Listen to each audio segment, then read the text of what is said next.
The album cover was done with Hypnosis, who I worked with a little bit at the end of Genesis period. Storm and Peter particularly.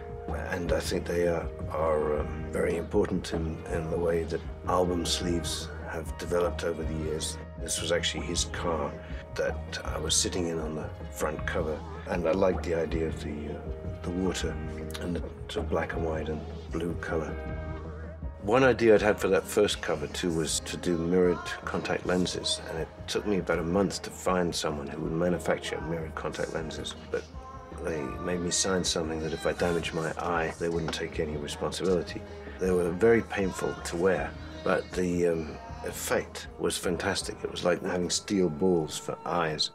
The first record, I really wanted to be different from the stuff that I'd done with Genesis, so we were trying to do things, different styles. There was a variety of songs and arrangements that were consciously trying to provide something different than what I'd done before.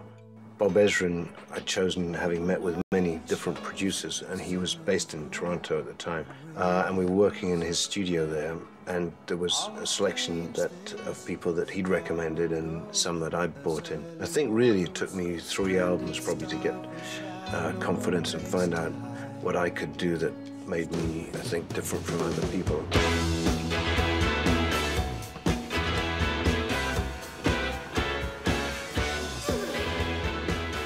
The video for Modern Love was done with this director, Peter Maddock.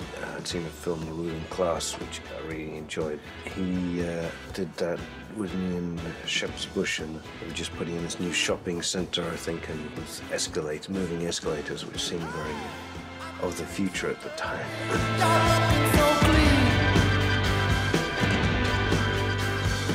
First time out on the road with another band other than the one I'd grown up and been to school with was also a very different experience. Some of the musicians were very much professional musicians, and others came from a sort of similar background to myself. It was so long ago now that Tony Levin actually had hair, which is something very hard to believe now because he's been bald for so many years. Of course, now I'm the same way myself, but looking back at the photos, that was, I think, the most shocking thing.